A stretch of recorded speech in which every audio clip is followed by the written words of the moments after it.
দর্শক সরাসরি দেখাচ্ছিলাম বেড়িবাঁধ থেকে। বেড়িবাঁধ কিন্তু ইতিমধ্যে যারা রয়েছে তারা কিন্তু অবরোধ করেছে, অর্থাৎ তারা যেটি বলছেন যে তাদের দাবি দেওয়া পূরণ না হওয়া পর্যন্ত তারা এই অবরোধে মধ্যে থাকবেন। অর্থাৎ বেড়িবাঁধে কিন্তু অবস্থান নিয়েছেন চন্দিমা মডেল টাউন, যেমনটি কিন্তু আপনাদেরকে দেখাচ্ছিলাম মোহাম্মদপুর বেড়িবাঁধ এলাকা থেকে।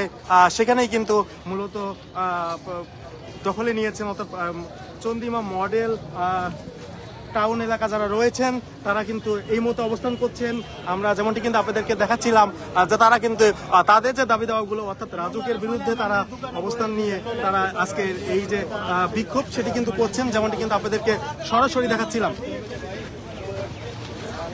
তারা যেটি বলছেন যে তাদের দাবি দেওয়াগুলো, অর্থাৎ তারা যে দাবি দেওয়াগুলো করছেন যে রাজুক আর কখনো এইখানে এইভাবে অভিযান পরিচালনা করতে পারবে না, যতক্ষণ পর্যন্ত তারা এই দাবি পূরণ না হবে ততক্ষণ পর্যন্ত কিন্তু মূলত তাদের এই আন্দোলনগুলো চলমান থাকবে। অর্থাৎ আজকে থেকে তাদের এই আন্দোলন শুরু হয়েছে, যেটি পরবর্তীতে কিন্তু আরো চলমান থাকবে। যেমনটি কিন্তু আমরা অনেকের সাথে কথা বলেছি, তারা যেটি বলছেন যে অভিযোগগুলো করছেন যে রাজুক কিন্তু তাদের কখনো চিঠি পর্যন্ত দেয় না, অর্থাৎ চিঠি না দিয়ে তাদের উচ্ছেদ করতে আসে। এইটি কিন্তু তাদের প্রধান দাবি সমস্যা, যে তারা মালিক পক্ষকেও আসলে কখনো জানায় না বা কেউ জানেও না।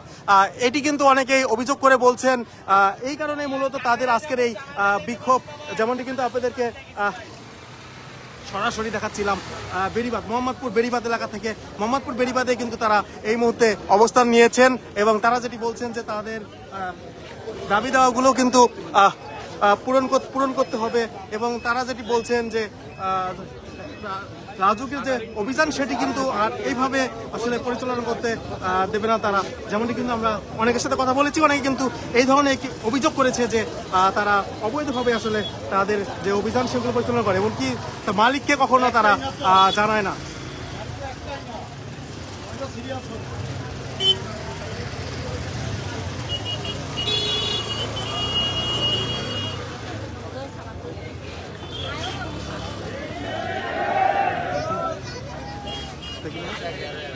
আমরা কিন্তু একটু কথা বলার চেষ্টা করবো।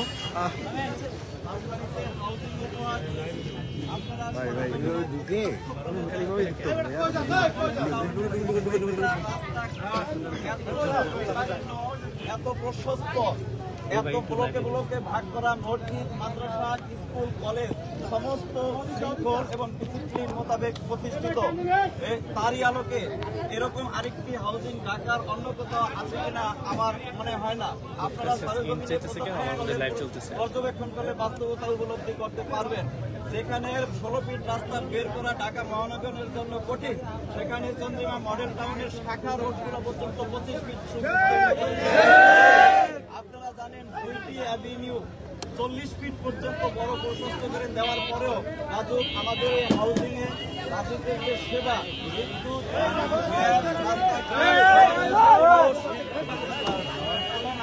আমরা কিন্তু কথা বলছিলাম, তারা যেটি বলছেন যে তাদের দাবি দেওয়া পূরণ না হওয়া পর্যন্ত কিন্তু তারা আন্দোলন চলমান রাখবে। অর্থাৎ তারা এই যে আন্দোলনগুলো করছে এবং আজকে থেকে তাদের আন্দোলনের সূচনা হলো, যেমনটি কিন্তু আমরা অনেকের সাথে কথা বলেছি। তারা কিন্তু বলেছেন যে আজকে তাদের আন্দোলনের যে সূচনা সেটি কিন্তু হলো, এবং এরপরেই কিন্তু মূলত তাদের যে আন্দোলন সেগুলো কিন্তু আরও চলমান থাকবে। অর্থাৎ রাজুক যে অভিযানগুলো পরিচালনা করছে, রাজুকের যে অভিযানগুলো সেগুলো যাতে আর না করতে পারে, সেজন্য আজকে তারা মোহাম্মদপুর বেড়িবাঁধে অবস্থান নিয়েছেন। তাদের দাবি দাওয়াগুলো পূরণ না হলে তারা আরো কঠিন কোনো সিদ্ধান্ত নেবে।